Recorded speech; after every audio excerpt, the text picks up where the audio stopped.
Sixième chapitre. Je savais que j'étais recherché. On me l'avait dit, des amis m'avaient prévenu, les mises en garde se multipliaient. Je recevais de plus en plus de lettres anonymes, toutes très menaçantes. Dans ces lettres, on me jugeait responsable de tous les maux. En tant que mécréant, j'étais une cible désignée, l'homme à abattre, celui dont il faut impérativement se débarrasser. Un danger non seulement pour la Kabylie, mais aussi pour l'ensemble du pays. À peu près 3 mois avant mon enlèvement, des affiches imprimées avaient même été placardées de nuit, dans les rues de Tizi Ouzou, sur lesquelles mon nom apparaissait en toutes lettres. Je savais, par ailleurs, que je figurais sur un nombre important de listes d'intégristes, les fameuses listes noires. J'étais condamné à mort. Ils voulaient ma peau, c'était sûr. Je n'avais jamais voulu prendre trop au sérieux ces menaces. Sinon, j'aurais dû quitter la Kabylie, arrêter de chanter ou rester enfermé chez moi, comme tant d'autres. Autant de choses impossibles. J'aime vivre.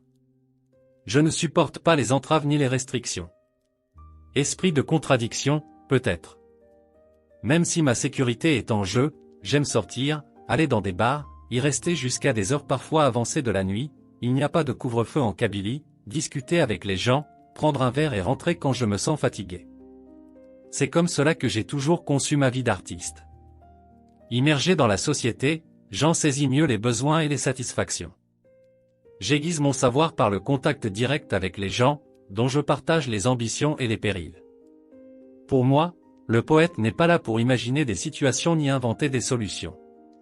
Son rôle consiste à rester le plus près possible à l'écoute de la vie, à l'exprimer le plus fidèlement qu'il peut et sait le faire, pour permettre à chacun de se situer dans son milieu et se réaliser selon ses ambitions.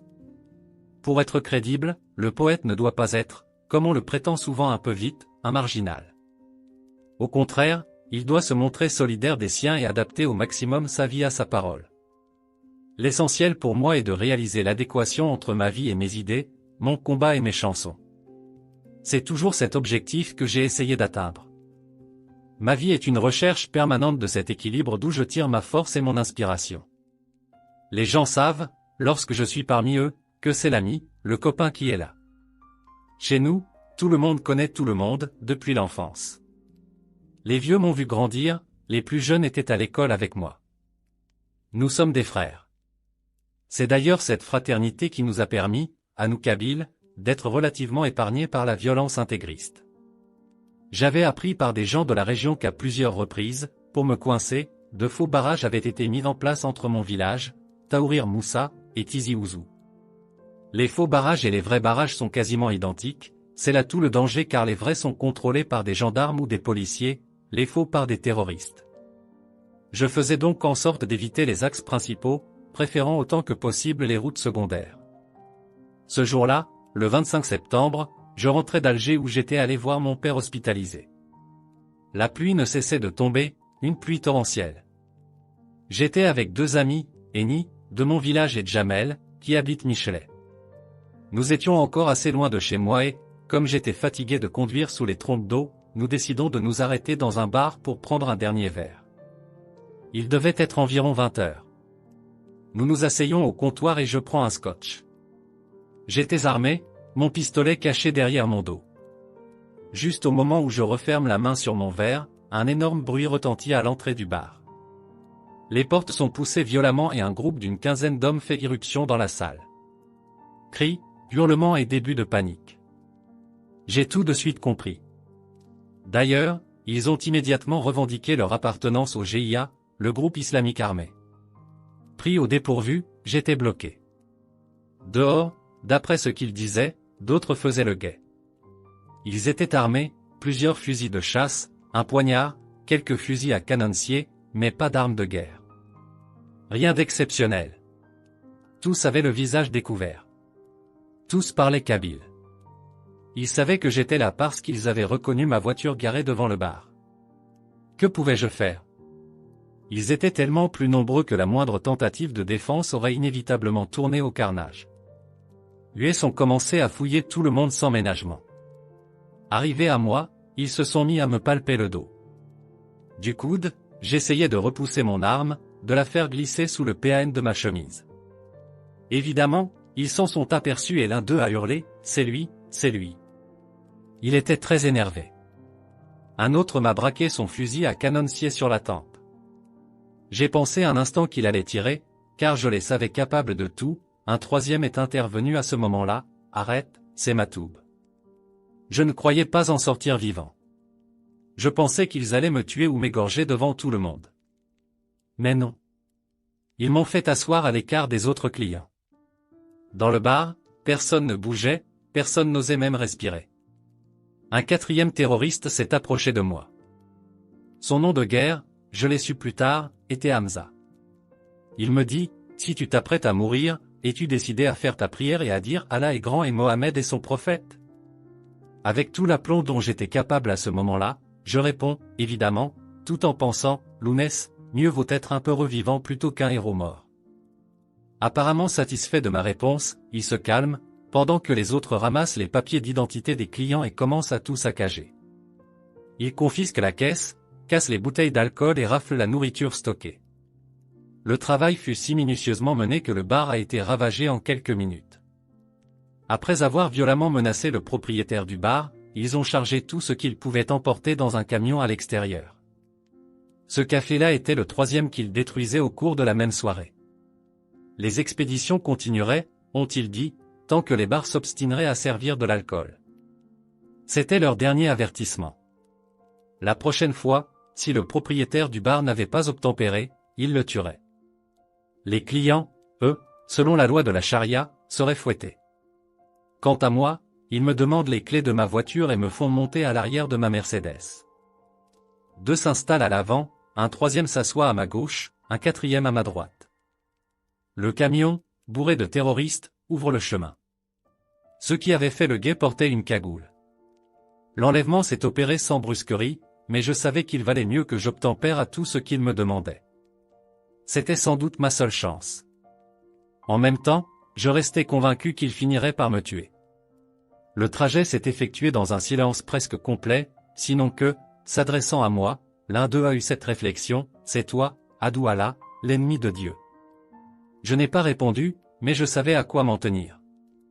Durant tout le parcours, j'étais surveillé de près, au moindre de mes gestes, je sentais que celui de gauche se raidissait. Nous avons roulé un long moment, 1 heure peut-être, sur de petites routes sinueuses. J'ai reconnu à un certain moment Ouassif, un bourg bordé d'une rivière, au pied du Djudjura. Devant nous, le camion stoppe, nous stoppons. Ils me font descendre et on me donne un jus d'orange. Dans ma tête, tout se télescopait. La peur me gagnait, une peur par moments intolérable. Une angoisse terrible qui monte et vous étreint, à tel point que le souffle vous manque. La gorge est nouée, le cœur bat à toute vitesse. Je me répétais, ils vont t'abattre. Ils cherchent le meilleur endroit pour t'exécuter. Quelques minutes plus tard, on me fait monter dans le camion, à l'intérieur de la cabine. La terreur m'envahit car, si nous rencontrons un barrage, un vrai, je suis fichu, c'est d'abord dans la cabine que les gendarmes vont tirer. Les balles seront aussi pour moi. Plus de 2 heures s'étaient écoulées depuis mon enlèvement, l'alerte avait dû être donnée, les recherches devaient commencer. Selon toute vraisemblance, on rencontrerait l'un de ces barrages sur une route.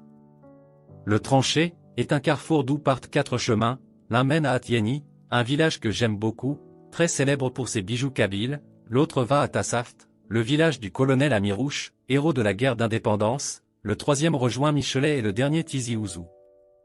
Arrivé à ce carrefour, il décide de me bander les yeux. Nous roulons assez longtemps, par des routes que je devine accidentées ou par des chemins de montagne. Nous montions et descendions sans arrêt. Le camion stoppe, je descends. Les aboiements d'un chien me font supposer que nous ne devions pas être loin d'un village.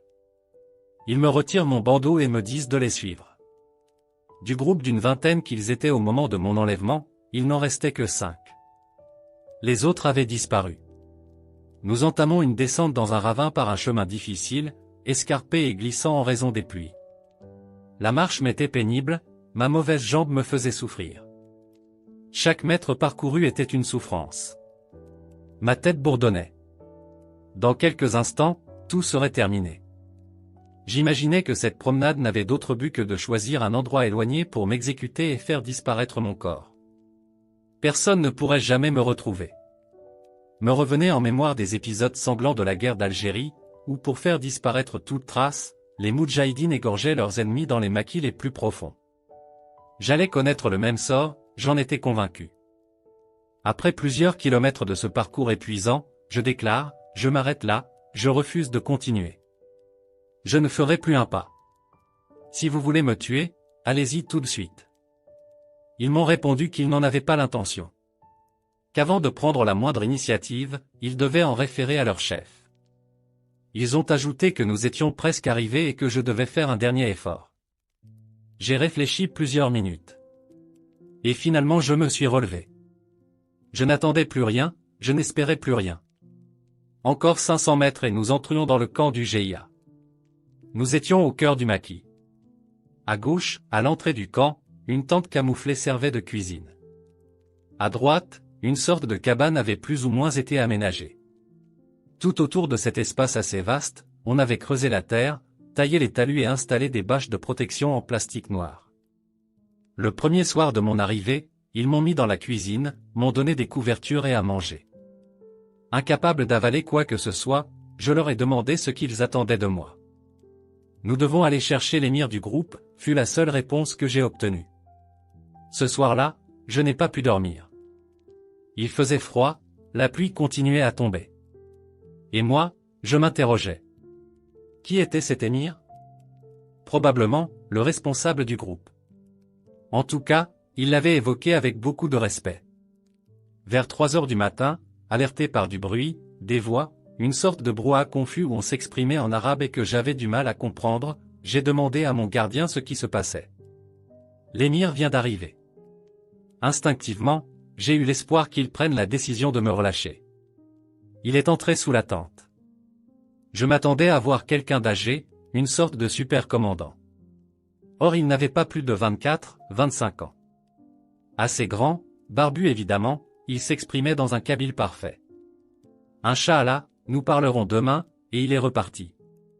La conversation s'était arrêtée avant même d'avoir commencé. Je n'avais pas eu le temps de prononcer la moindre parole. En fait, nous n'avons parlé ni le lendemain ni le surlendemain. L'émir avait disparu. En mission, me dit-on. À partir de cet instant, j'ai senti que j'entrais petit à petit dans la peau d'un détenu, d'un otage à qui on ne dit rien, qui ne doit rien savoir. Surtout pas, d'ailleurs, le sort qu'on lui réserve. Ils étaient en permanence une quinzaine dans le camp, mais il y avait beaucoup de passages. Certains arrivaient, d'autres repartaient. Moi je comptais les minutes. Je n'avais rien pour m'occuper, je regardais le temps s'étirer sans fin. Jamais il ne m'a paru si long. J'avais connu des moments difficiles dans ma vie, des souffrances physiques terribles. Mais les choses étaient peut-être encore plus insupportables cette fois-ci. Je ne pouvais me raccrocher à rien, ni à l'espoir d'une guérison ni à ma musique. La torture psychologique était immense. La solitude aussi. Pour me réconforter, je me disais que chaque instant de vie était un instant de gagné. L'instant suivant serait peut-être celui de ma mort. Elle était déjà en moi comme un sentiment diffus. Je ne voyais pas de solution. Je ne comprenais toujours pas pourquoi il ne m'avait pas déjà abattu. Peut-être essayait-il de gagner du temps? Pendant 3 jours, je suis passé par des phases terribles, de l'angoisse profonde à de furtifs moments d'optimisme sans fondement. Je mangeais très peu, et du bout des dents, des galettes de pain qu'ils fabriquaient eux-mêmes, avec parfois de la confiture. J'avais très mal au ventre, des diarrhées permanentes qui ne m'ont pas quitté pendant toute la durée de ma séquestration. Je ne faisais que boire.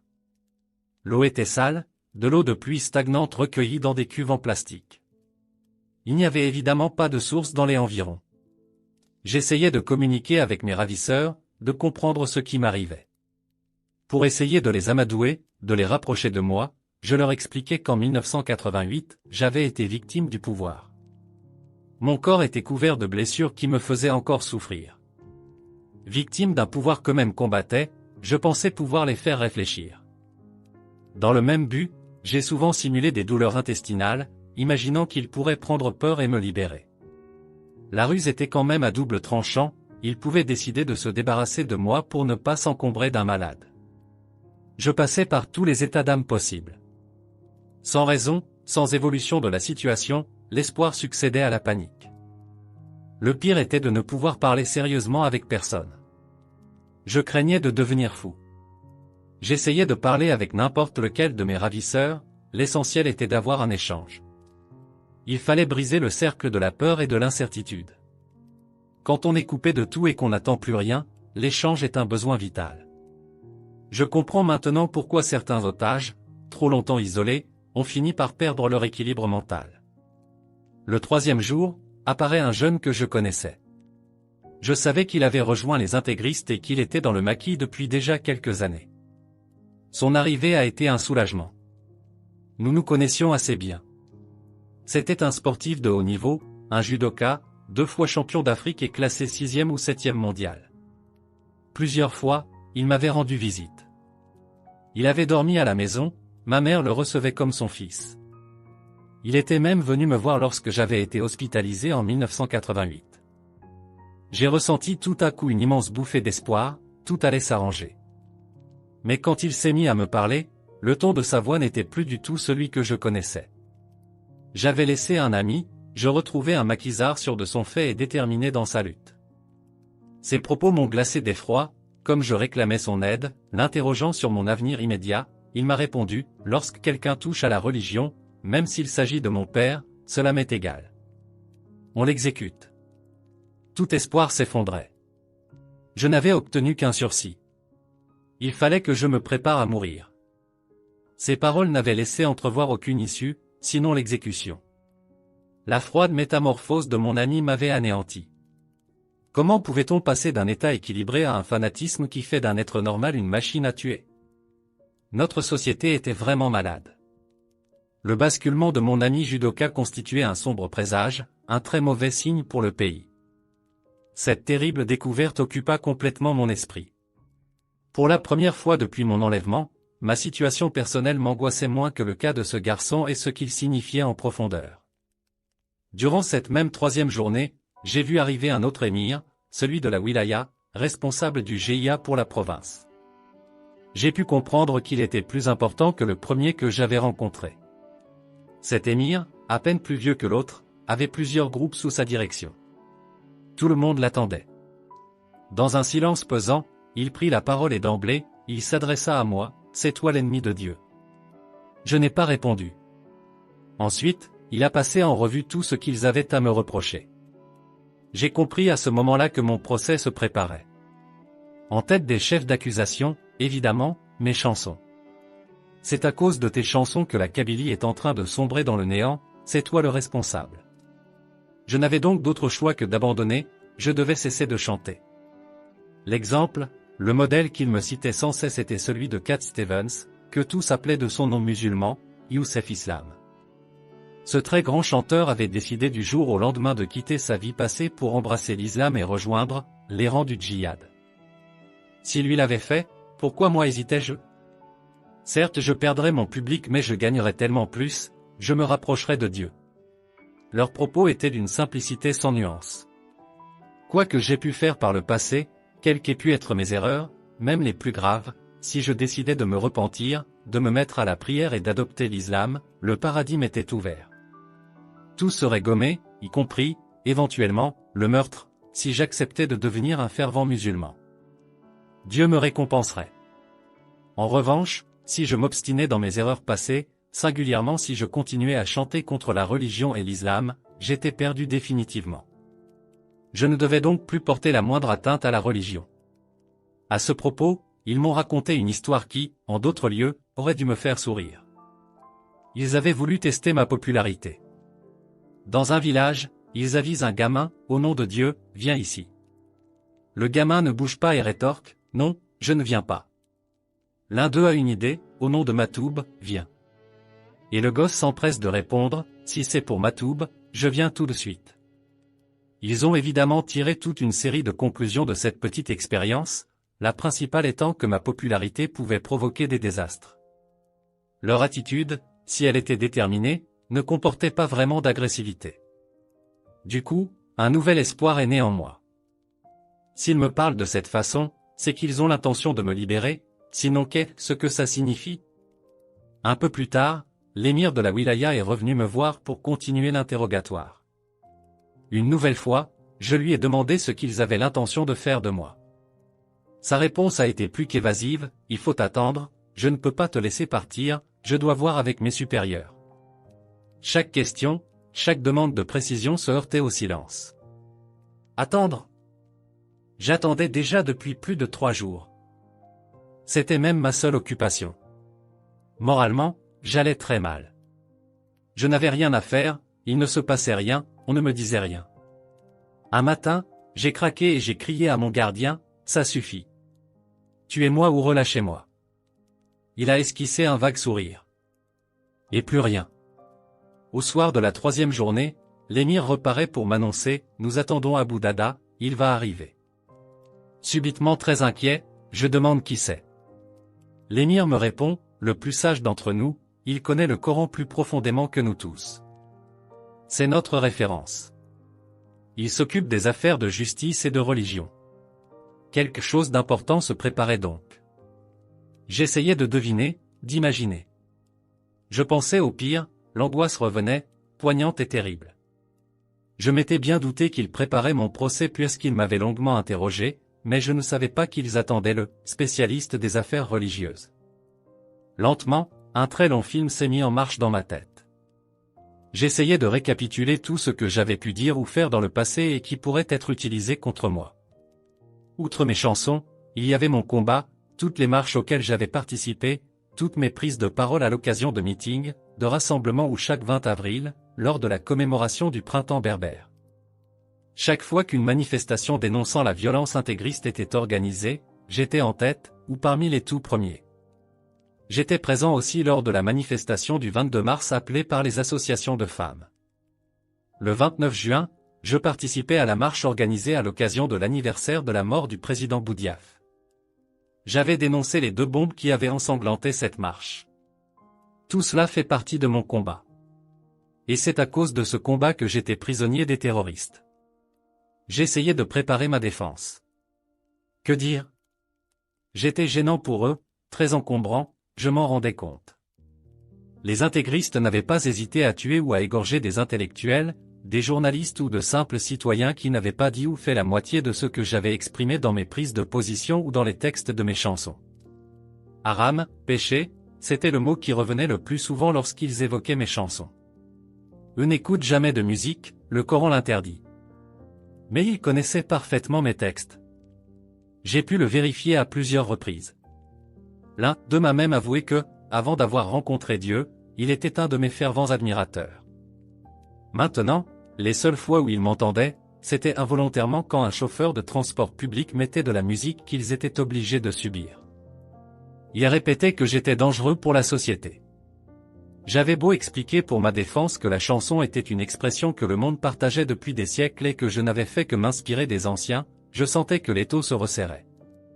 Les questions se faisaient plus pressantes, le ton plus ferme. Mon procès, à proprement parler, n'avait toujours pas commencé mais ses préparatifs avançaient. Une chose m'obsédait, à quel temps parlait-il de moi? Au futur? Au passé? Ce souci peut paraître insignifiant, mais je m'accrochais au moindre détail.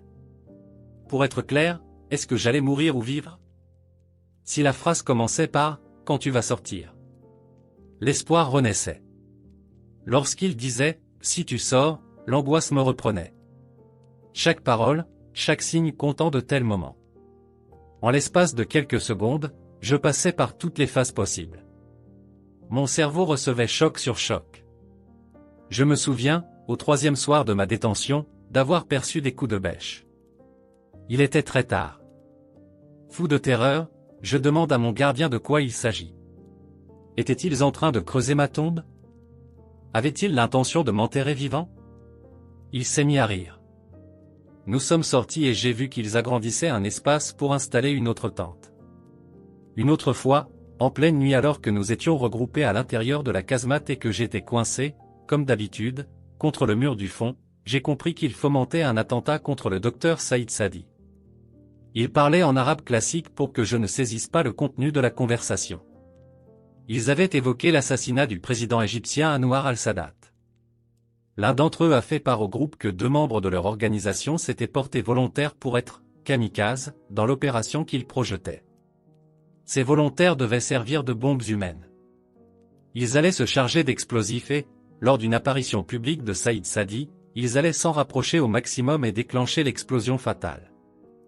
Dilemme, le nom du jeune caricaturiste à qui ils vouent une haine féroce, revenait fréquemment dans leurs conversations. À plusieurs reprises, ils m'ont demandé de leur dire les lieux qu'ils fréquentaient en France. Je leur donnais des adresses fantaisistes. Le 9e jour, Abu Dada, celui que tous attendaient, arriva enfin. Les choses sérieuses commençaient. Nous étions 5 installés dans un abri souterrain, les 2 émirs, le fameux Abu Dada et le judoka, le terroriste que je connaissais. L'abri était creusé très profondément, directement sous la roche. Son atmosphère, très humide, était pesante. Des couvertures à moitié pourries couvraient le sol. D'abord, on m'a fait décliner mon identité, comme avant tout procès. Ensuite, en guise de préambule, ils m'ont demandé si j'étais d'accord pour reconnaître que c'était moi qui avais entraîné la Kabylie dans la débauche. Je n'ai rien reconnu du tout, j'ai simplement répondu, moi, je chante, c'est tout. En désignant un petit magnétophone posé devant moi, ils m'ont indiqué que tous mes propos allaient être enregistrés. Alors les questions se sont enchaînées. Au début, j'essayais de modifier ma voix, car je ne voulais pas que l'on puisse utiliser cette cassette contre moi. Mais chaque fois que le ton de ma voix baissait, ou lorsque je parlais trop doucement, on arrêtait le magnétophone. Ils exigeaient que je parle de la même façon qu'en public, clairement et distinctement. On reprenait alors la question. Je n'ai jamais réussi à les piéger. Les questions se sont succédées pendant plusieurs heures, souvent très dures et très précises, pourquoi je participais aux marches organisées contre le terrorisme, pourquoi des comités de vigilance et des groupes antiterroristes avaient été créés en Kabylie. Ces comités les dérangeant beaucoup, ils voulaient un maximum d'informations. Une phrase m'est restée en mémoire, nous avons depuis longtemps décidé de tuer les traîtres et tous les ennemis de Dieu, qui sont partout. Le peuple doit nous laisser faire notre travail. Dans le même ordre d'idées, ils m'avaient affirmé ne pas être des assassins mais des exécuteurs, ils tuaient les gens qui méritaient de mourir. Questions et affirmations alternaient. Des questions qu'ils m'avaient d'ailleurs posées plusieurs fois auparavant, auxquelles j'avais déjà en partie répondu et qu'ils reprenaient méthodiquement. Comme je l'ai dit, la principale attaque concernait mes chansons. Pour eux, c'est l'islam que je remettais en cause. Dans mes paroles, ce sont eux que je combattais. Ils m'ont même comparé à Salman Rushdie, cet ennemi de Dieu. Un à un, ils ont décortiqué chacun de mes textes. Tu as chanté cela, pourquoi? Tu as dit que le Coran était un livre de malheur. Tu as dit Taktab Lif, le livre de la misère. Comment as-tu osé toucher au Coran? Tu as dit que la religion pervertit tout, lui parle de Dieu sans aucun respect. Comment peux-tu écrire une chose pareille? J'essayais de trouver des parades, des explications, mais je me sentais piégé. Tu t'es attaqué aux principes fondamentaux de l'islam. Tu parles de terrorisme mais quel terrorisme? Tu as touché non seulement au Coran mais aussi à la Sunna. Je savais que je n'avais aucune chance de me défendre de manière crédible. À propos du Coran, j'ai essayé d'expliquer que je n'avais pas d'instruction religieuse, que je ne parlais pas l'arabe, que mes parents ne le parlaient pas non plus. Ce n'est pas notre faute. Il n'y a pas de prêche dans les mosquées de Kabylie, c'est la raison pour laquelle la religion m'a échappé. Ce n'était pas très convaincant, mais j'essayais de gagner du temps. Jamais je n'aurais imaginé qu'ils prendraient mes textes un à un pour procéder à leur analyse vers par vers. Je ne m'étais pas préparé à cette épreuve. Je butais moi-même sur mes propres explications.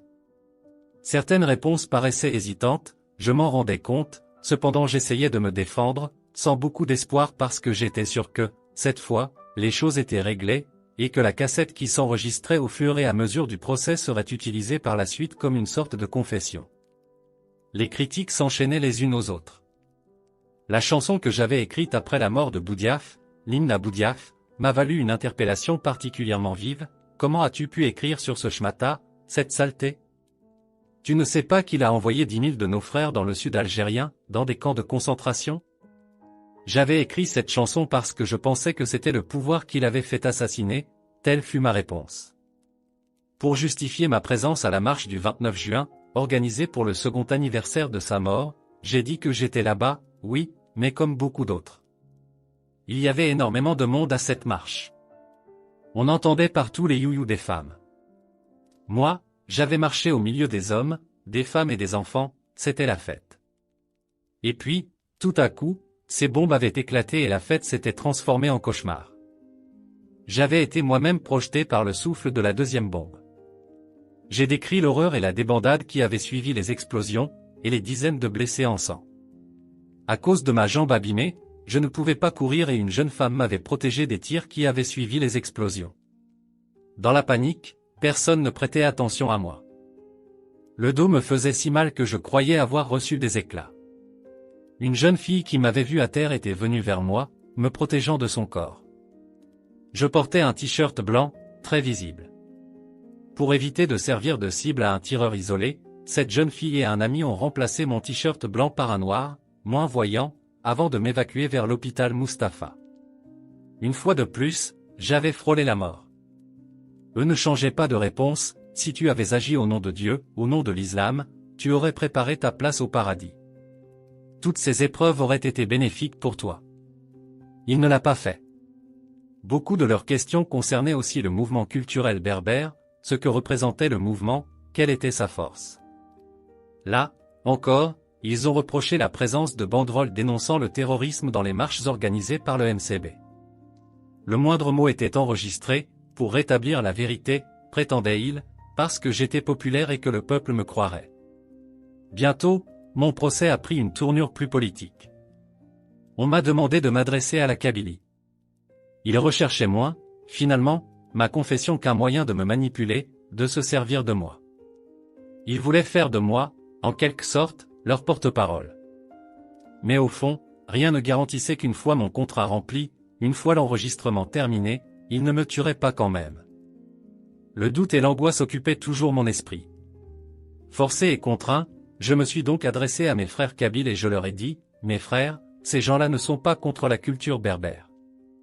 Ce qu'ils vous demandent, c'est de les laisser vous expliquer ce qu'ils veulent. » Dans la même cassette, je m'adresse au mouvement culturel berbère, je dis que le MCB devrait éviter les appartenances politiques et n'œuvrer qu'à la défense de la langue berbère. Que ce n'est pas son rôle de combattre les intégristes.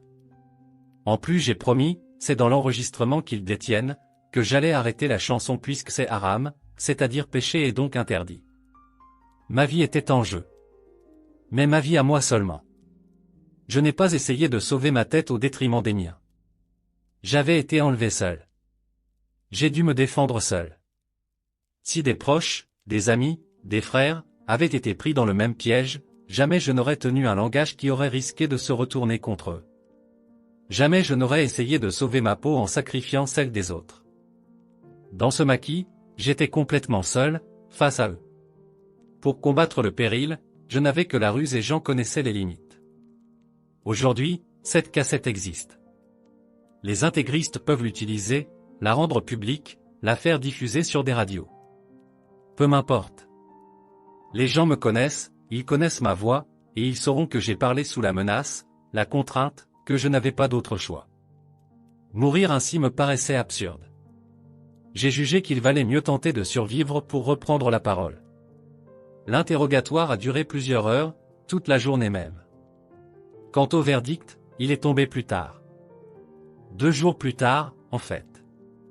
En attendant, et parce que je pensais qu'ils pourraient y être sensibles, j'ai décidé de faire la prière avec eux. Cette décision, je l'ai prise seule. À aucun moment, ils ne m'y ont forcé. C'est une sorte de réflexe d'autoprotection qui a joué là, je ne voyais pas d'autre solution. Tant bien que mal, j'ai commencé à suivre leur rituel. Comme je ne connaissais rien, j'ai appris 2 sourates. Mon arabe était très approximatif, mais j'ai suivi. Une chose très surprenante chez les intégristes, c'est de voir, au cours des prières, les pleurs abondants et collectifs. Pour me mettre à l'unisson, moi aussi j'ai pleuré. D'ailleurs je n'ai pas eu à me forcer beaucoup, il suffisait que je pense à ma mère, ma sœur, à ma femme, à mon père hospitalisé, à mes amis très chers, et les larmes venaient toutes seules. Le verdict a été sans surprise. Mais sans doute pour me ménager, si bizarre que cela me paraisse, il avait été prononcé de manière ambiguë. On m'a annoncé qu'en principe j'étais condamné à mort parce que j'avais touché au prophète vénéré. Mais, en même temps, j'ai eu l'impression qu'on redoublait de vigilance envers moi. Je sentais nettement qu'il se passait des choses que je n'arrivais pas à expliquer. Les ravisseurs étaient de plus en plus tendus. Pendant la majeure partie de ma séquestration, j'ai été seul, à une exception près. Il m'est arrivé une fois de voir un autre prisonnier, qui portait un treillis et parlait l'arabe. À son accent, j'ai reconnu qu'il était originaire du Constantinois. Les quelques heures où nous avons été ensemble, je ne sais pas pourquoi, il ne m'a jamais adressé la parole. Cet homme, un gendarme, a été tué à 10 mètres de moi. Je n'ai pas assisté à l'exécution mais j'ai entendu 2 coups sourds et un cri étouffé. Par la suite, mes ravisseurs se sont vantés de cet assassinat, pour me faire peur ou pour m'impressionner, peut-être. Évidemment, ils y ont réussi. Juste avant de le tuer, ils lui avaient intimé de se prosterner devant eux et d'implorer le pardon de Dieu. Le gendarme a refusé en disant que cet acte ne pouvait lui servir à rien puisque de toute façon ils étaient décidés à l'exécuter. Les terroristes lui ont alors donné le choix de sa mort: tu veux qu'on t'égorge? Qu'on te tire une balle dans la tête? Ou qu'on utilise un fusil à canoncier? Le gendarme aurait dit: tuez-moi avec un poignard ou une balle, pas avec le fusil à canoncier. Ils l'ont tué avec le canoncier. C'était un gendarme, un représentant du pouvoir. En tant que tel, il devait mourir, c'est ainsi qu'ils ont commenté son assassinat, comme pour se justifier auprès de moi. Quelque temps plus tard, j'ai assisté à une punition collective sur l'un des jeunes du groupe, Sofiane. Âgé de 22 ou 23 ans, il avait participé directement à l'assassinat du responsable de la société d'assurance algérienne Azazga. Sa faute? Avoir mal transmis les ordres d'un groupe à un autre. Il avait, paraît-il, déformé les propos d'un émir. Le groupe a été réuni, moi y compris. Nous étions assis en cercle, Sofiane au milieu. Il avait reconnu sa culpabilité. À l'unanimité, il a été condamné à 60 coups de fouet. Le nombre de coups variant selon l'importance de la faute, c'est donc que la sienne était considérée comme assez grave. À défaut de fouet, les terroristes ont taillé un bâton. Pendant toute la durée de sa punition, Sofiane est resté debout. Les coups devaient être portés selon un rituel parfaitement déterminé, sans trop de violence, de façon méthodique, tout le long de la colonne vertébrale. Le corps ne doit être ni dénudé, ni trop couvert. À la fin de la flagellation, le dos est strié de longues marques rouges. J'ai su ensuite que chaque fois que l'un d'eux commettait une faute, le même sort lui était réservé. La loi islamique s'appliquait dans toute sa rigueur. Les jours qui ont suivi mon procès ont été extrêmement durs. À l'écart dans l'une des casemates, j'attendais. Chaque fois que j'entendais un bruit, je pensais qu'on venait me chercher pour m'exécuter. Au cours de cette période, nous avons dû changer de camp, un hélicoptère qui avait survolé la région risquait de nous avoir repérés. L'émir du groupe a donc ordonné un transfert.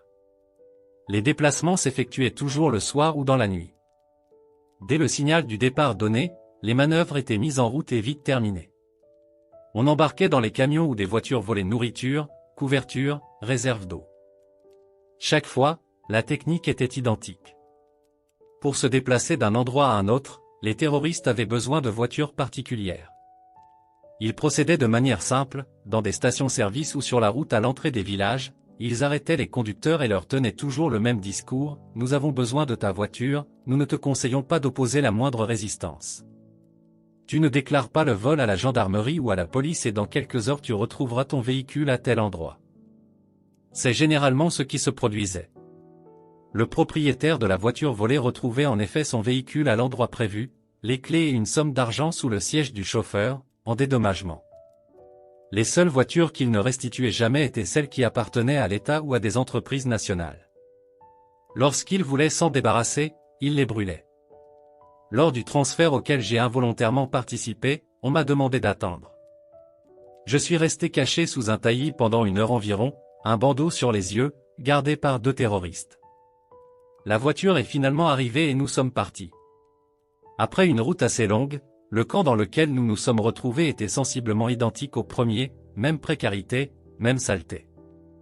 J'ai recommencé à compter le temps, à guetter les bruits, les voix. Lors d'un autre transfert, alors que nous attendions, à l'entrée d'un village, l'arrivée d'une voiture, je n'étais gardé que par un seul terroriste. Cette fois, je n'avais pas de bandeau. Soudain, j'entends un véhicule approcher. Un instant, j'ai pensé surgir du fourré où j'étais dissimulé pour essayer d'alerter les passagers. La force m'a manqué et je n'ai pas pu le faire. J'y ai souvent repensé et je y ai beaucoup regretté. Oui, j'aurais dû faire cette tentative.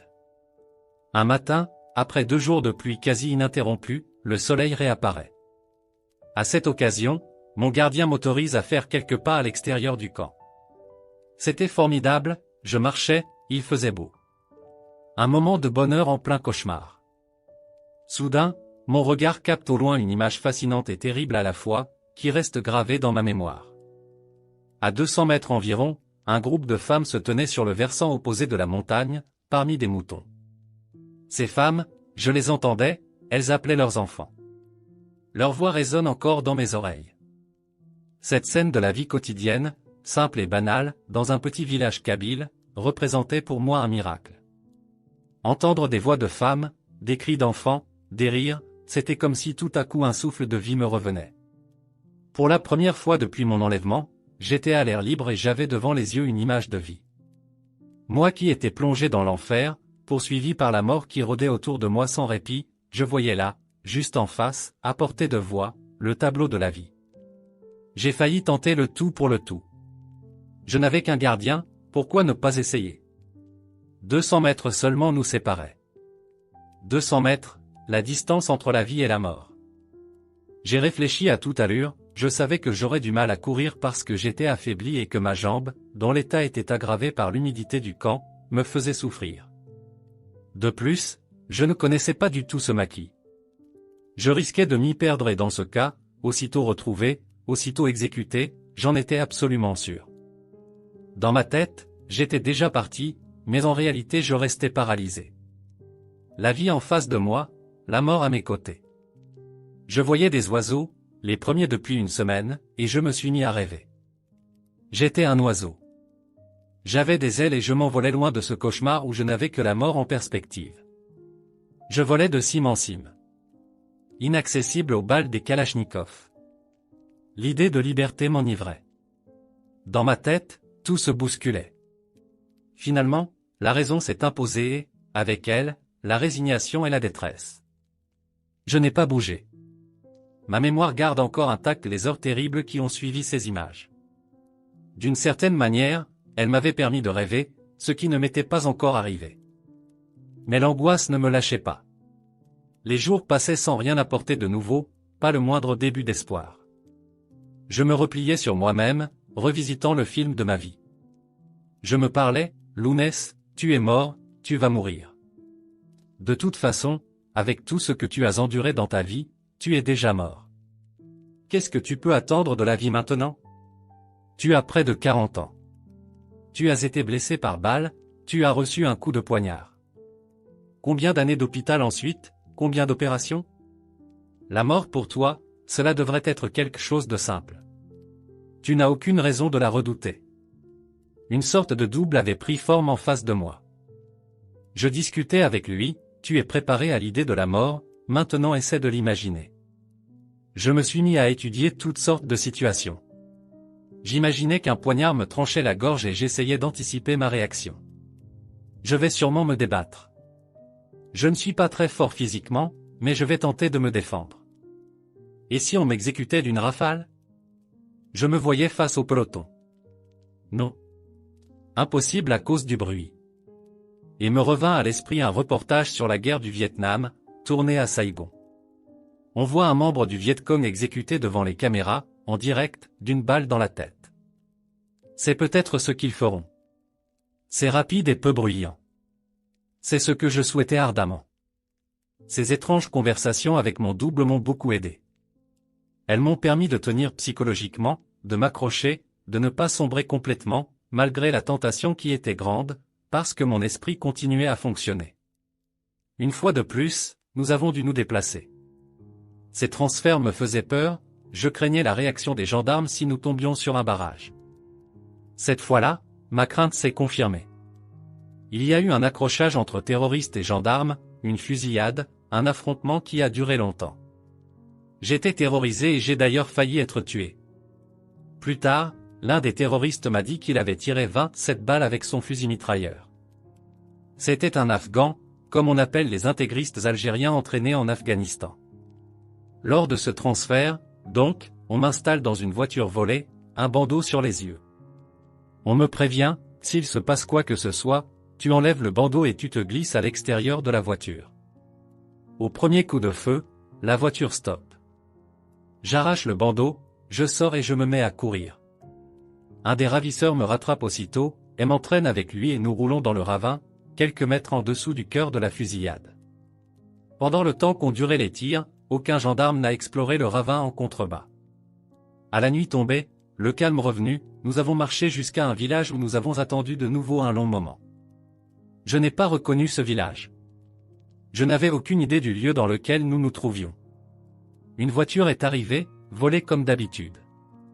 J'y suis monté, bandeau sur les yeux, et nous nous sommes retrouvés dans un nouveau camp. Ces multiples transferts, ces bandeaux qu'il me mettait systématiquement sur les yeux, toutes ces précautions ne signifiaient-elles pas qu'ils n'avaient pas décidé de me supprimer? Il aurait été plus simple et moins dangereux pour eux de m'éliminer une fois pour toutes. L'espoir, une fois de plus, a commencé à renaître en moi. Pourtant le GIA, je le connaissais comme tout le monde. Chaque jour, depuis maintenant plus de 2 ans, la presse relate leurs actions, toujours plus violentes et plus meurtrières. Partout dans le pays, ces extrémistes imposent leurs lois par les armes. Un seul mot d'ordre, tuer. Des hommes, des femmes et même des enfants meurent chaque jour, victimes du fanatisme. Et, certains jours, l'horreur n'a même plus de limite. Depuis ma libération, on m'a rapporté le cas de ces 2 jeunes filles de Blida, Zulika et Saïda, que l'on a voulu marier temporairement, de force, à des intégristes. L'une, âgée de 21 ans, était étudiante. L'autre avait 15 ans et était lycéenne. Les 2 sœurs, la mère, le père et l'un des fils ont été enlevés après le refus des 2 jeunes filles de se soumettre. Elles ont été retrouvées début novembre près de Blida, égorgées. Le corps de la mère a été découvert quelques jours plus tard, elle aussi égorgée. Le père et son fils ont été libérés. Que reste-t-il aujourd'hui à ces 2 hommes? Quel avenir? 3 femmes ont été égorgées pour l'exemple, parce qu'elles avaient dit non. Cette famille est détruite. Lorsque la barbarie atteint une telle ampleur, que peut-on espérer? Ces femmes qui ont eu le courage de se battre, de réagir, de résister, sont maintenant des prénoms devenus des exemples pour nous tous. Combien d'enfants ont été tués, parfois en face de leur école, devant tous leurs camarades, parce qu'ils étaient fils ou filles de gendarmes, ou de policiers? Les intellectuels, les journalistes ont été les premières victimes d'une violence qui frappe aujourd'hui tout le monde. On leur reprochait de penser, de réfléchir, de s'exprimer comme des esprits libres, malgré l'horreur où leur pays s'enfonce un peu plus chaque jour. Ils avaient foi en leurs concitoyens. La barbarie les a fauchés.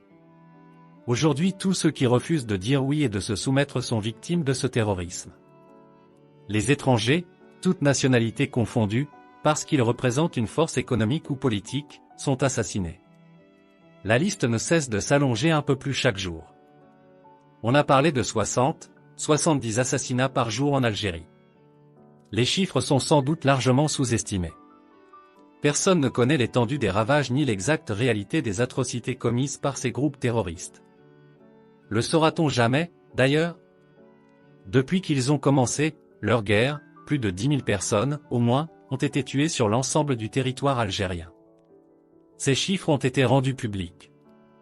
Je ne parle pas des milliards perdus, les destructions d'usines entraînent la mise au chômage forcé de milliers d'hommes et de femmes. D'autres ne vont plus travailler parce qu'ils ont peur d'être égorgés. Combien d'enseignants, des femmes le plus souvent, ont dû arrêter de travailler parce qu'ils étaient directement menacés? Depuis la dernière rentrée scolaire, le français et la musique ont été interdits par le GIA dans plusieurs régions et notamment à Blida, l'un de leurs fiefs. Plus question non plus pour les filles de participer à des cours de gymnastique, puisque le corps doit être caché. Une fillette, une adolescente, ne doit pas s'exposer au regard.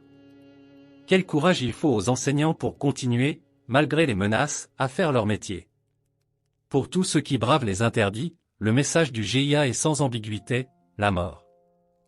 Les islamistes ont réussi à faire de la terreur et de l'horreur le quotidien des Algériens. Plus personne aujourd'hui en Algérie ne peut s'estimer à l'abri de leur action. Je le savais avant mon enlèvement, et je l'ai vécu quotidiennement pendant 15 jours, ces hommes ont le culte de la mort. Je dirais même qu'ils ne vivent que par cela, pour cela. Il y a pourtant, pour eux, une sorte de hiérarchie dans l'acte de tuer. Leur première cible est le pouvoir, tout ce qui représente le pouvoir, parce que c'est le pouvoir qui les a privés de leur victoire électorale. Puis, à niveau égal, tous les opposants, les démocrates, les tenants de la laïcité, de la démocratie. Et les femmes, toutes celles qui refusent de porter le hijab, qui refusent la soumission. Enfin, plus généralement, tous ceux qui pensent. Les intégristes n'ont pas peur de mourir, ils sont totalement déterminés. J'ai vu la façon dont l'émir, celui du groupe ou celui de la wilaya, leur parle. Il les galvanise, il les harangue. Chacune de ces phrasés est abondamment ponctuée de versets ou de références au Coran. Il n'est pas de discours sans que le nom de Dieu ne soit évoqué. Pendant que l'émir parle, les troupes attendent, écoutent, boivent les paroles du maître. Celui-ci est d'autant plus respecté qu'il est toujours le premier à vouloir mourir. Il montre la voie aux autres, qui le suivent dans une foi aveugle. Que le nom de Dieu soit évoqué oralement ou par écrit, et les fanatiques perdent toute notion des choses. Par exemple, ils m'ont raconté un événement qui en donne la mesure. Au cours de la campagne électorale de 1991, lors d'un meeting, le FI avait fait installer un hologramme dans le stade du 5 juillet à Alger. Il projetait dans le ciel la phrase « Allah Akbar, Dieu est grand ». Tous les jeunes du groupe, sans exception, étaient persuadés que c'était la main de Dieu qui avait calligraphié cette inscription. Personne ne m'a cru lorsque j'ai expliqué que c'était un phénomène de rayon laser. Je n'ai pas insisté. Leur objectif, c'est d'établir la République islamique. Pour leur idéal, ils sont prêts à tout, y compris à la mort qui ne leur fait pas peur. Je dirais même qu'au contraire ils l'appellent. Le soir, lorsqu'ils sont réunis, ils ne parlent que d'elle. L'émir les pousse à tuer. S'il le faut, dit-il, il sera le premier à mourir. Tout ce qui est ennemi de Dieu, Taghut, doit être éliminé. La mort est devenue, dans leur idéologie, un véritable culte. Au cours de la prière, par exemple, ils choisissent les versets du Coran dans lesquels on parle le plus de la mort. Ils les psalmodient d'une même voix. Je me souviens, à ce propos, d'un jour où j'ai eu très peur, parce que mes ravisseurs avaient choisi de faire leur prière juste devant moi. Lorsque quelqu'un meurt, avant de le porter en terre, on se place devant le corps et on prie. C'est une tradition chez nous, en Kabylie. Ce jour-là, je me suis dit que si cette prière m'était destinée, c'est qu'elle annonçait ma fin prochaine. Je leur ai demandé la raison pour laquelle ils s'étaient regroupés devant moi. Ils m'ont affirmé que je n'étais pas visé.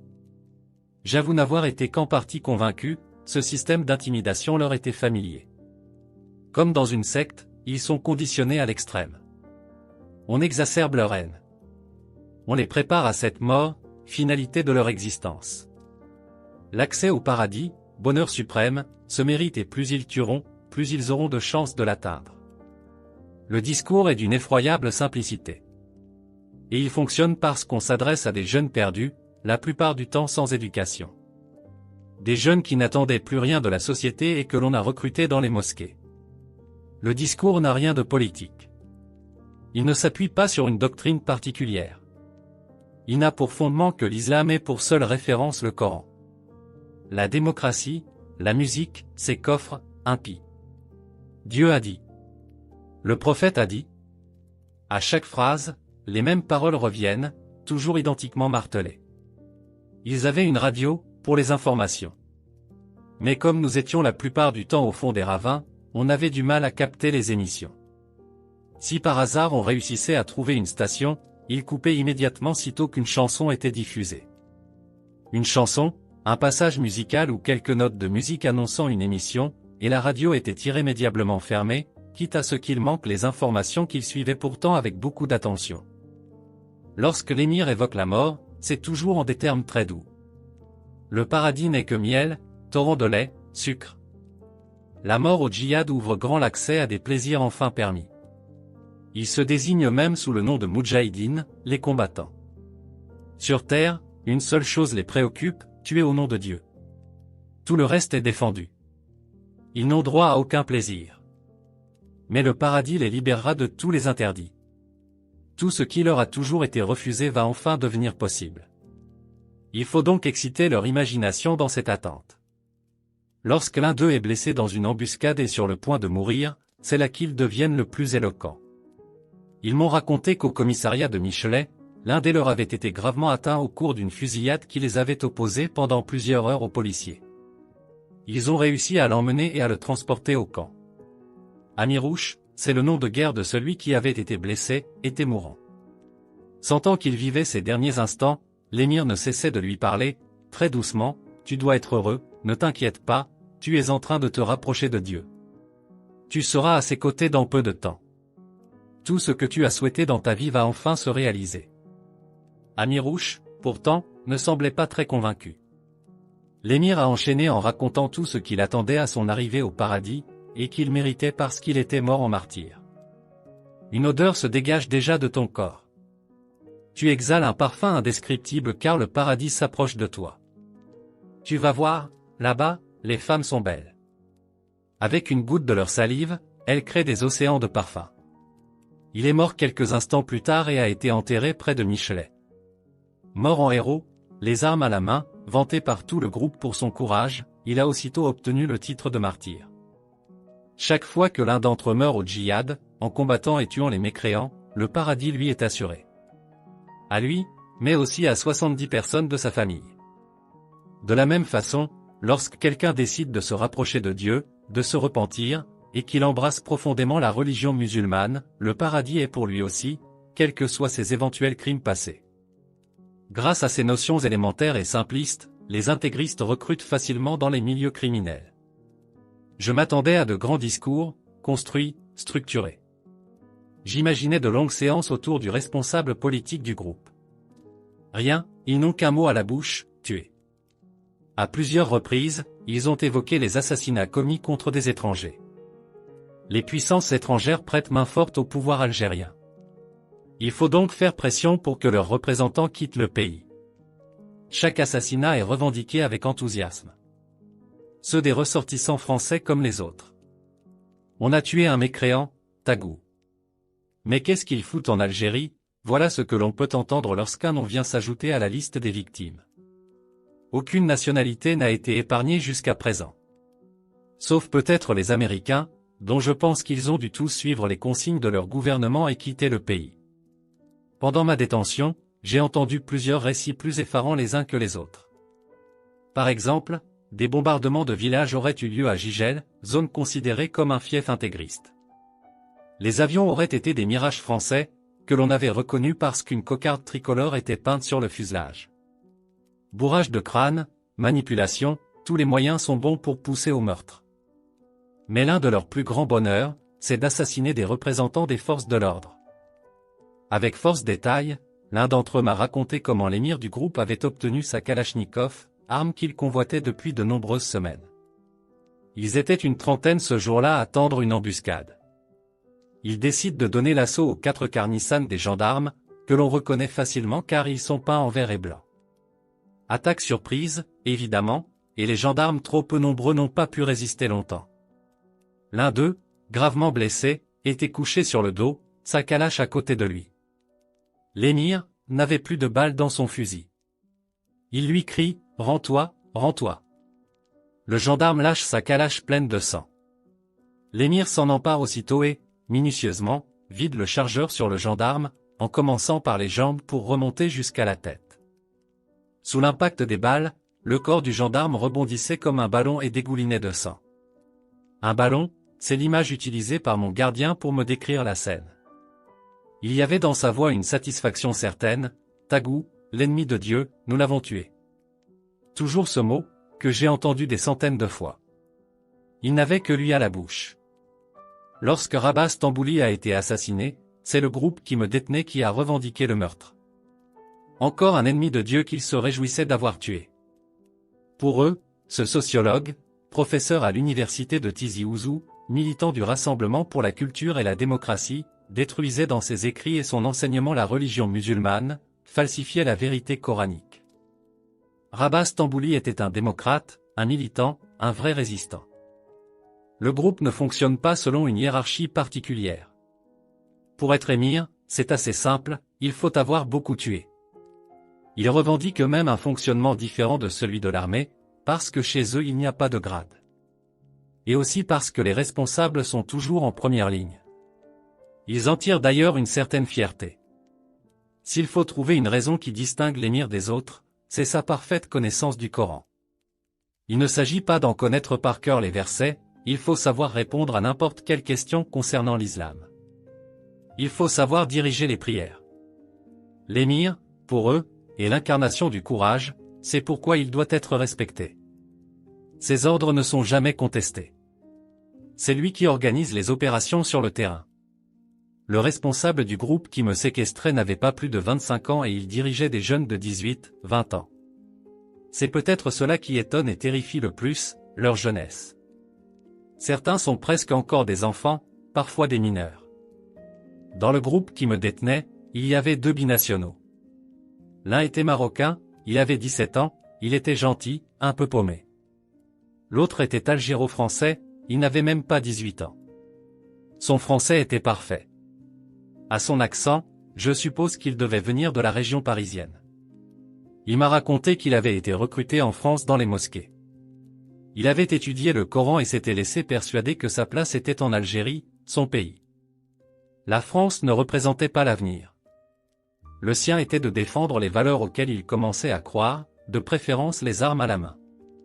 Le djihad était la seule solution. Il a donc rejoint le maquis.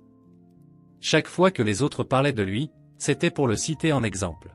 « Regarde, disait-il, il a tout quitté pour nous rejoindre. Il aurait pu avoir la vie facile, il était étudiant. Avec sa double nationalité, il pouvait faire beaucoup de choses. Il a préféré venir nous retrouver. C'est un véritable moudjahid. Moi, je voyais un gosse. Mais le pire, c'est que je le sentais parfaitement capable de tuer de sang-froid.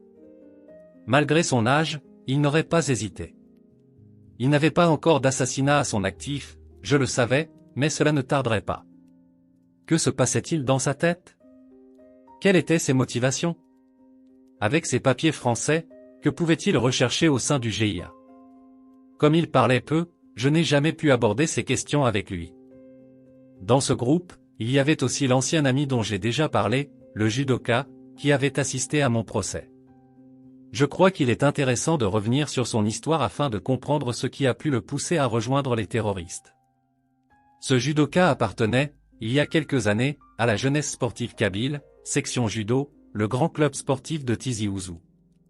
Je ne reviens pas sur ses résultats sportifs. Il avait bien sûr des convictions religieuses, mais surtout il s'est senti trahi par les dirigeants de la JSK. Alors que d'autres, moins performants que lui, obtenait toutes sortes de privilèges de la part du club, lui n'avait rien. Or, avec les résultats qu'il avait, il estimait qu'il méritait d'avoir un appartement. Lorsque l'on connaît les difficultés de logement en Algérie, on sait combien ce type d'avantage est précieux. Il s'est donc estimé lésé lorsqu'il s'est rendu compte que d'autres sportifs obtenaient des appartements, des lots de terrain à bâtir ou des locaux commerciaux, le tout avec la bénédiction des autorités locales. Pour trouver un appartement, il a dû s'installer à Chanlal, un fief intégriste. Il faut dire qu'à l'époque, il était déjà proche des milieux islamistes. Un soir, les gendarmes décident d'effectuer une perquisition chez lui. Ils le font sortir du lit, lui passent les menottes et l'emmènent. Il avait demandé à parler un instant à sa femme qui était enceinte. Les gendarmes ne lui en ont pas laissé le temps. Prise de panique, sa jeune femme a fait une fausse couche. Lorsqu'il a été relâché, il est allé directement rejoindre le maquis. Je le connais, je pense qu'il était récupérable, mais on n'a rien fait pour lui. Si on l'avait traité différemment, il n'en serait pas là. Aujourd'hui, il est évidemment condamné à mort et recherché. Pendant toute ma détention, il n'a jamais essayé de se rapprocher de moi. Il est devenu très sûr de lui et très dur. Alors que je comptais sur son aide au nom de notre ancienne amitié, il n'a rien tenté. Rien ne peut plus le faire fléchir, ses convictions sont inébranlables. Pourtant, comme les autres, il est très jeune. Il était même parmi ceux qui étaient venus chez moi m'apporter le message du GIA adressé au mouvement culturel berbère. Quel gâchis! Une grande partie du temps des combattants est consacrée à la prière, un rituel toujours très bien orchestré. La première a lieu à 5 heures du matin. L'après-midi, il y en a 2, et le soir 2 autres. et les incantations répondent aux pleurs. Il faut pleurer beaucoup. Avec ferveur, ces larmes prouvent que le croyant a atteint la foi suprême et qu'il est prêt à mourir. Tous attendent cette mort avec une certaine impatience. Leur niveau d'instruction est généralement limité. Certains devaient être à la rue, sans travail, souvent sans profession et sans véritable formation. Ils sont souvent issus de milieux défavorisés, fils de familles nombreuses. Proie facile, endoctrinés via la mosquée, ils ont rejoint le maquis. Le pouvoir emporte la responsabilité. Je dirais que ce sont pour beaucoup des jeunes paumés, des exclus, victimes d'un système qui n'a jamais réussi à les intégrer. Un système fondé sur la corruption, la faillite, le gâchis. Lorsque des voix se sont élevées dans des mosquées pour dénoncer ce régime, ce sont eux qui ont écouté. Les choses paraissaient simples, ils ont suivi. On a profité de leur faible bagage, de leur désarroi social pour les recruter. Aujourd'hui on les retrouve dans le maquis. L'un d'eux m'a raconté qu'il avait 5 frères. Tous ont rejoint le maquis. L'aîné est né en 1970. Les autres en 1972, 1973, 1974 et 1975. Un a été condamné à 10 ans de prison. 2 sont morts dans un accrochage avec la gendarmerie à Atieni. Les 2 derniers sont actifs dans le maquis. De la façon la plus naturelle du monde, il m'a appris qu'il avait encore 2 frères, plus jeunes. Dès qu'ils auront l'âge, un coup de pied aux fesses, et direction le maquis et le djihad. Parmi les intégristes que j'ai pu rencontrer, à mon avis 80% étaient kabyles, ce qui n'a constitué qu'une demi-surprise pour moi. Je connaissais l'existence des maquis en Kabylie. À plusieurs reprises, des amis politiques m'avaient mis en garde, attention, tu risques d'être leur prochaine victime. Je n'avais pas voulu y prendre garde. Mais je crois qu'il est important d'insister sur ce point essentiel, leur stratégie est fondée sur la terreur et la menace. Plus ils feront croire qu'ils sont puissants et bien structurés, plus la peur qu'ils tentent de faire peser sur les villages sera grande. Ils exercent une pression, à nous de la contrecarrer.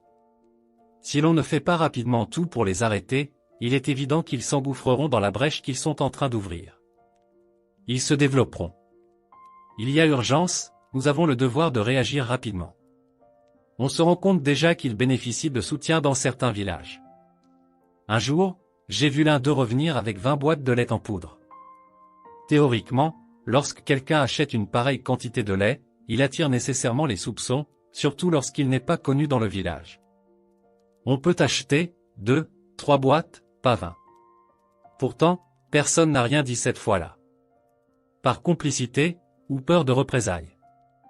Il est également de notoriété publique qu'un certain nombre de familles puissantes de Tizi Ouzou aident et coopèrent volontiers. Je ne parle pas de raquettes, je parle de coopération volontaire. À part le lait que nous avons eu ce jour-là, le reste du temps la nourriture était absolument infecte. En fait, les terroristes utilisent tout ce qu'ils peuvent récupérer. La plupart du temps, ils volent. Le jour de mon enlèvement, ils avaient volé de la viande congelée dans le bar qu'ils avaient attaqué. Au bout de quelques jours, la viande avait commencé à pourrir en dégageant une odeur atroce. Elle se décomposait, elle attirait des nuées de mouches. Eux la mangeaient en ajoutant beaucoup de sel. Je n'ai pas pu y toucher. Comme ils avaient également volé un camion de beurre, il y avait des cartons de beurre partout dans le camp. Personne ne savait quoi en faire. Moi, je mangeais du thon en boîte ou des sardines, des galettes qu'ils faisaient eux-mêmes, des pâtes ou du riz. Pour cuire les aliments, il fallait toujours faire attention, la moindre fumée pouvant les faire repérer. Ils allumaient leur feu au fond des ravins. Quant à l'hygiène, elle est épouvantable. En 15 jours de détention, je ne me suis pas lavé une seule fois. Je ne parle même pas de douche, mais d'une simple toilette superficielle. Je n'y ai jamais eu droit. Je ne me suis pas changé non plus, j'ai été libéré avec les vêtements que je portais lors de mon enlèvement. Comme j'avais des diarrhées quasi permanentes, j'ai dû me débarrasser de mon slip. À ma libération, je suis rentré chez moi couvert de croûte, d'une saleté repoussante. J'avais des lentes et des poux. Indescriptibles, les conditions d'hygiène sont évidemment rigoureusement les mêmes pour eux. Jamais de douche. J'imagine pourtant qu'ils doivent se laver de temps en temps, sinon comment la cohabitation serait-elle supportable?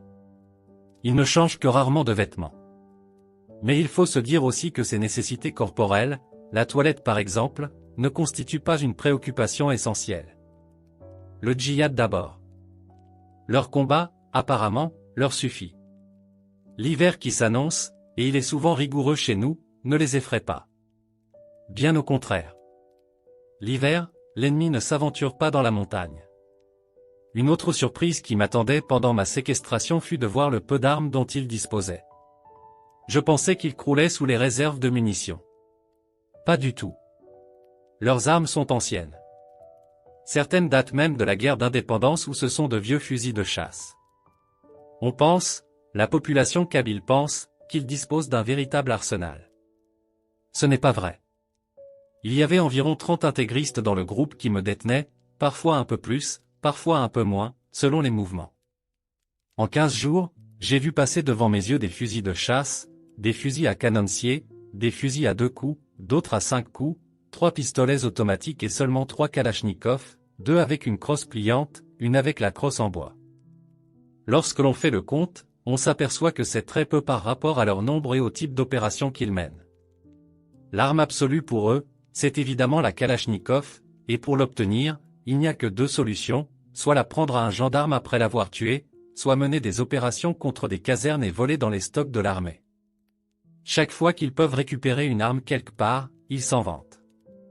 Il s'agit d'une véritable prise de guerre. Mais en aucun cas, et j'insiste là-dessus, ils n'ont le niveau d'instruction et d'équipement qu'on leur prête. Concernant les armes, c'est d'autant plus important que l'on imagine, à tort, qu'ils sont capables de mener des opérations de grande envergure. À l'heure actuelle, j'ai pu le constater de mes propres yeux, ce n'est pas possible. De la même façon, leur niveau de conscience politique et leurs discours sont très faibles.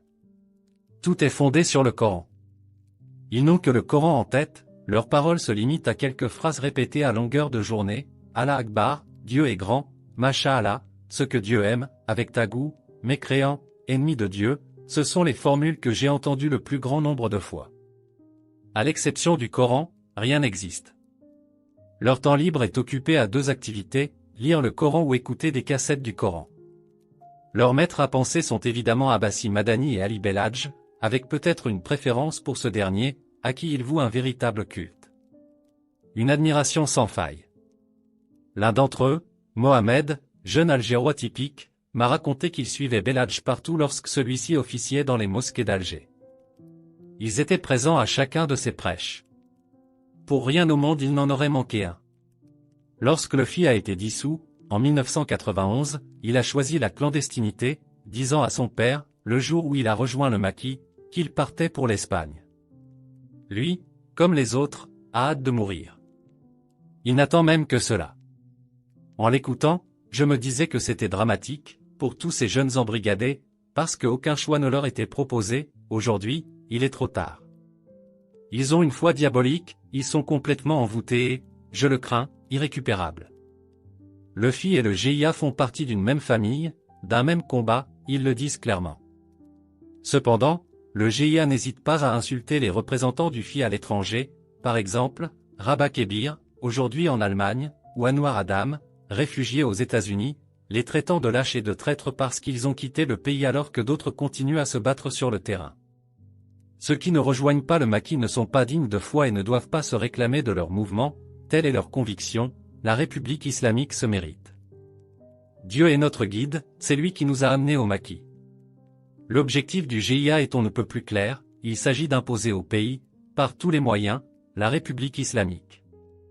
À l'Algérie tout entière, donc aussi à la Kabylie, bastion de la résistance qui doit impérativement rentrer dans le droit chemin. Pour eux, depuis 2 ans, la Kabylie s'égare, les bars restent ouverts le soir, on y boit de l'alcool, on y écoute de la musique. Des gens comme moi sont à leurs yeux responsables de ce qu'ils appellent la dégradation des mœurs. Le public qui m'aime, me suit et m'écoute s'écarte de Dieu. Il est urgent de remédier à cet état de choses et j'ai moi-même un rôle à jouer dans cette entreprise, être leur messager, expliquer à la population kabyle leurs convictions, leurs objectifs. La première fois qu'ils m'ont tenu ce discours, je n'y ai pas cru. Ils m'avaient préparé les déclarations que j'étais censé transmettre à la population, les villageois devaient renoncer à s'armer et à mettre en place des comités de vigilance, sous peine de violentes représailles. Il fallait cesser de les harceler et de les traquer car leur objectif était de discuter. Sinon, ils auraient recours aux armes. La menace était claire. Je me souviens d'une phrase, notamment, prononcée lors de mon procès: si les comités continuent leur action, si on nous empêche de pénétrer dans les villages, on tuera tout le monde. Moi, je ne répondais pas. Comment aurais-je pu leur dire que, justement, ces comités sont le seul rempart que nous avons contre eux et contre leur violence? La Kabylie a fait ce que le pouvoir n'a pas su faire, elle a pris les armes pour repousser le terrorisme. Nos positions, nos convictions étaient, par définition, radicalement opposées. Je ne pouvais pas envisager une seconde qu'ils me rendraient la liberté. Et pourtant, j'ai été relâché dans la nuit du 10 octobre. 2 jours plus tard, ils m'ont effectivement chargé d'un message qu'on est venu m'apporter chez moi. 3 jeunes, dont le judoka, se sont présentés à l'entrée de mon village au petit matin. 3 jeunes appartenant au groupe qui m'avait enlevé et retenu pendant 15 jours. Ils sont arrivés tranquillement et repartis de même, sans avoir été inquiétés le moins du monde. Ce message, qui tient sur une page et porte le tampon officiel du GIA, je m'étais engagé à le transmettre. Je l'ai fait. Que dit ce texte? Que les intégristes ne sont pas des assassins, qu'ils veulent simplement établir la République islamique. Ils demandent aux Kabyles de mettre un terme à leur opposition et au comité de vigilance de déposer les armes. Plus d'effusion de sang. D'ailleurs, ils ne souhaitent pas interdire Tamazigh à l'intérieur de la République islamique. Mais le voile doit être porté dans toute la Kabylie. Il faut fermer les bars, interdire l'alcool. Le devoir des Kabyles est de respecter le Coran qui seul pourra les sauver. Puisqu'ils se battent contre l'État, les Kabyles ne doivent pas les combattre. En fait, ils prêchent pour l'islamisation pure et simple de la Kabylie.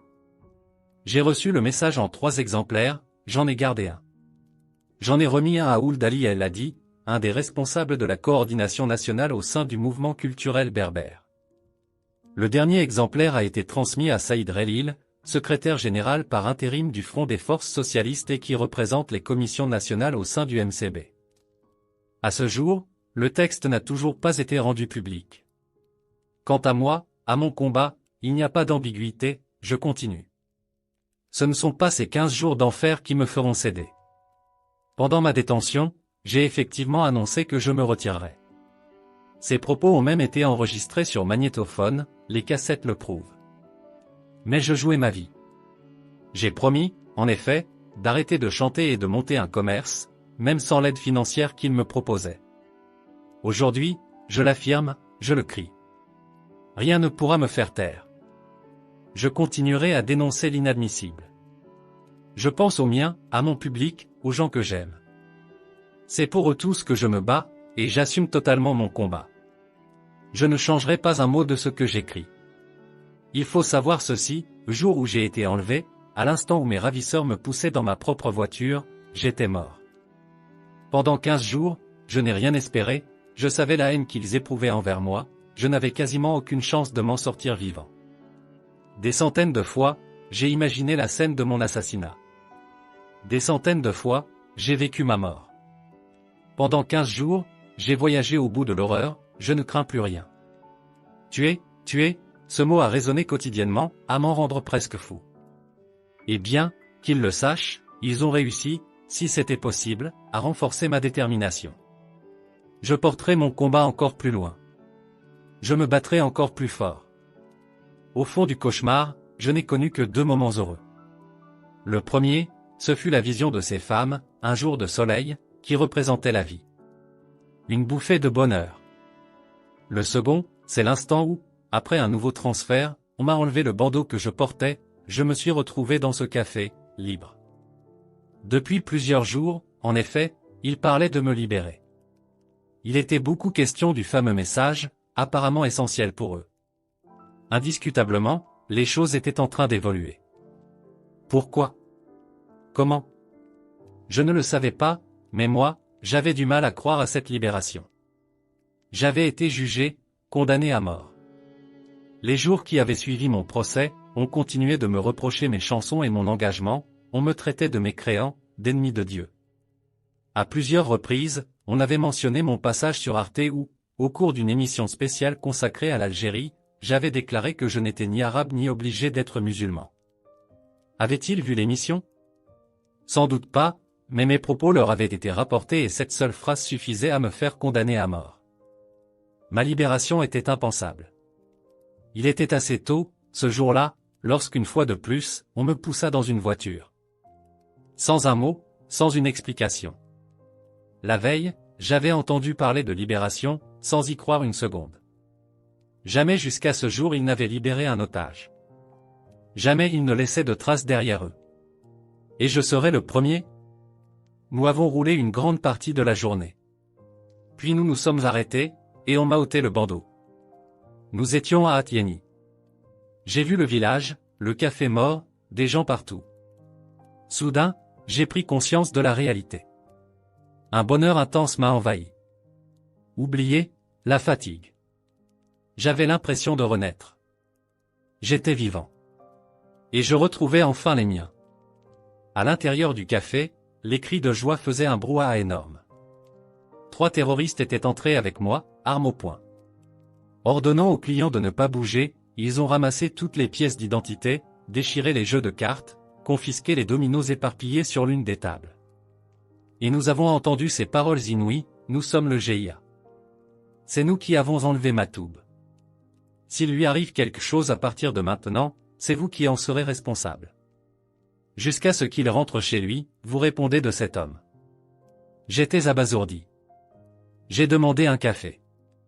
Comme il n'y avait pas de téléphone, j'ai donné mon numéro à quelqu'un qui est allé prévenir ma famille. Malgré mon épuisement, je n'avais qu'une envie, serrer dans mes bras ma mère, ma sœur, ma femme, mon père. Autour de moi, les gens riaient, pleuraient, c'était la fête dans le café. On voulait que je reste dormir sur place car il était déjà tard et la route qui me séparait de mon village assez longue. J'ai refusé. Je voulais absolument, malgré la fatigue et les kilomètres, rentrer tout de suite à la maison. Pendant qu'on me raccompagnait, chez moi, les villageois étaient arrivés de toutes parts, la foule grossissait à vue d'œil devant ma maison. Sans savoir encore si ma libération était réelle, la fête avait commencé bien avant mon arrivée. À Tizi Ouzou, on me l'a raconté plus tard, les rues étaient en folie, les gens chantaient, criaient. Certains tiraient des salves de joie. Les femmes hurlaient et lançaient leurs you-you. Des magnétophones, des amplis ont été installés sur les balcons, de partout, on n'entendait plus que mes chansons dans la nuit. La nouvelle s'est répandue très vite en Kabylie, à Bougie, à Buira, dans tous les villages, les mêmes scènes de joie se reproduisirent. Le lendemain, dans mon village de Taourir Moussa, il y avait encore des centaines de personnes massées à ma porte. Des haut-parleurs diffusaient mes chansons dans toutes les rues et les gens dansaient, chantaient. Les femmes étaient toutes vêtues de leurs robes traditionnelles, ces mêmes robes que les intégristes veulent tellement remplacer par le hijab. Tout était superbe, inattendu, indescriptible. Il faisait très beau. Désemparé devant de si extraordinaires démonstrations de joie, j'ai quand même pris la parole de ma terrasse pour leur dire merci. Merci d'être là.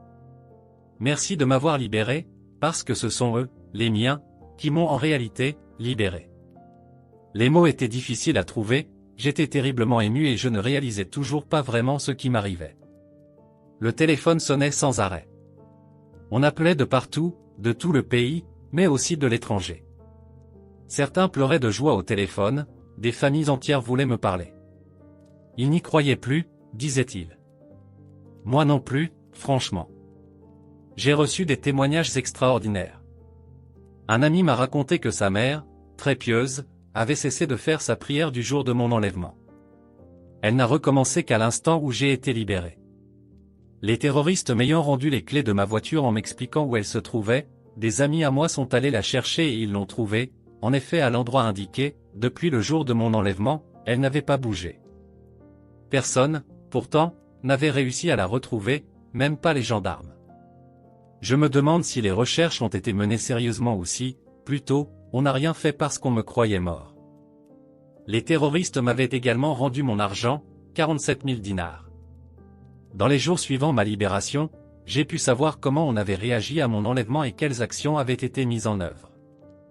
D'abord, un ultimatum de 48 heures avait été lancé au GIA dès le lendemain de ma disparition. 2 jours plus tard, l'ultimatum était levé aussi précipitamment qu'il avait été lancé. Dans la même semaine, des informations émanant de sources policières assuraient que j'étais vivant et que je reparaîtrais bientôt. Toutes ces contradictions ont contribué à renforcer la confusion de la population, et à alimenter les spéculations les plus diverses jusqu'au dénouement. Le 2 octobre, au cours d'une marche organisée à l'initiative du MCB à Tizi Ouzou pour exiger ma libération, les dizaines de milliers de personnes présentes ont entendu ma mère lancer un appel pour réclamer qu'on lui rende son fils, vivant ou mort. Au même moment, la foule scandait « Matoub ou le fusil ». Repris à la radio kabyle, l'appel de ma mère a bouleversé le pays. Malgré les difficultés et les fausses informations, le mouvement culturel berbère est resté très actif. C'est sans doute essentiellement à lui que je dois d'être vivant aujourd'hui. Ould Ali El Ladi, l'un des responsables de la coordination nationale, n'a pas cessé de se démener, multipliant les initiatives. De leur côté, les villageois ont organisé eux-mêmes des battues dans le maquis, à ma recherche. Ils savaient certainement que, s'ils rencontraient des terroristes, ils seraient aussitôt tués. Le risque ne les a pas arrêtés. En fait, il ne s'est pas passé un jour sans qu'on organise quelque chose en ma faveur, sans qu'on lance une nouvelle recherche. Maintenant que je pouvais apporter quelques éléments en décrivant le peu que j'avais vu pendant ma détention, on a fini par repérer un des endroits où on m'avait retenu pendant 15 jours. Nous nous sommes rendus compte, mes proches et moi, que le lieu de cet enfer n'était qu'à 40 km de chez moi. 40 petits kilomètres de Taourir Moussa. Incroyable. Actif, le mouvement culturel l'a donc été, et de manière permanente, même s'il n'obtenait pas toujours le succès espéré. Le jour de mon enlèvement, par exemple, un match de football était prévu. Un ami est allé trouver la JSK pour demander aux responsables du club d'annuler la partie. Refus. Il a proposé alors que les joueurs portent un brassard noir à la mi-temps. Nouveau refus. Où les responsables ne se sentaient pas concernés, où ils craignaient d'éventuelles représailles. Ils ont souvent manqué de courage. La preuve, je leur avais demandé de sponsoriser le mouvement culturel berbère lors d'un match important qui les opposait à l'US Chaouia, un club berbère des Aurès. Leur refus a été catégorique, sous prétexte que le danger était trop grand. Le danger terroriste, bien sûr. Les dirigeants de la JSK, à mon sens, ne sont pas réellement sensibles à la cause berbère. La santé de mon père n'était pas bonne. À l'hôpital où il avait été transporté pour une opération, tout le monde lui avait caché mon enlèvement, le moindre choc émotionnel risquait d'aggraver son état. Pendant 15 jours, on l'avait empêché, lui qui est un grand lecteur de journaux, d'en ouvrir un seul. Un jour, quelqu'un lui a apporté des pommes, enveloppées dans du papier journal. Il a jeté aussitôt les pommes pour s'intéresser au journal. Une infirmière qui passait lui a arraché le feuillet des mains, prétextant qu'il n'y avait rien d'intéressant à lire. Il paraît qu'il était très en colère et que, d'ailleurs, il se doutait de quelque chose. Ma libération pose un certain nombre de questions. Certains, je le sais, ont prétendu que je n'avais jamais été enlevé par le GIA. Ceux-là, je les méprise, je n'ai rien à leur dire et encore moins à leur donner des justifications.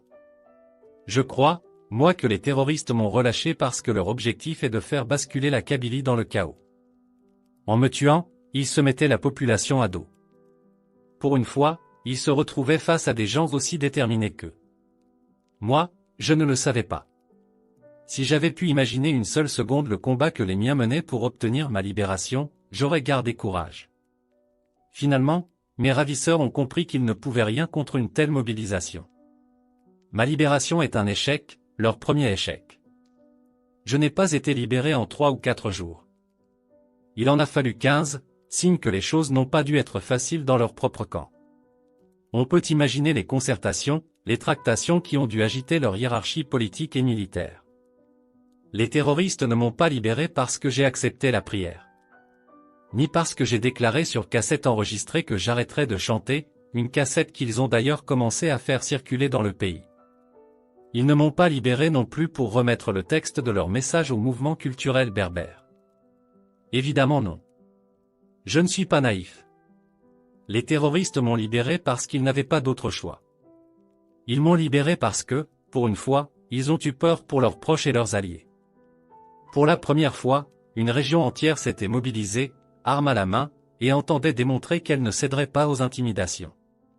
Pour la première fois, une population se dressait pour dire non, dans un mouvement d'une exceptionnelle ampleur. Si aujourd'hui, je me sens plus fort, plus résolu que jamais, je le dois à tous ceux qui ont rendu possible ma libération. À tous ceux et à toutes celles qui ont aidé les miens et ma famille, durant ma captivité, je dis merci. Aujourd'hui, je me sens des responsabilités particulières envers eux. C'est à eux que je dois ma vie, mon nom, ma popularité. Je n'ai pas le droit de les décevoir, de les tromper. Mes chansons, ma musique, mon combat seront encore plus forts. Je les leur offre. Ils sont aujourd'hui ma raison de vivre. Ma richesse.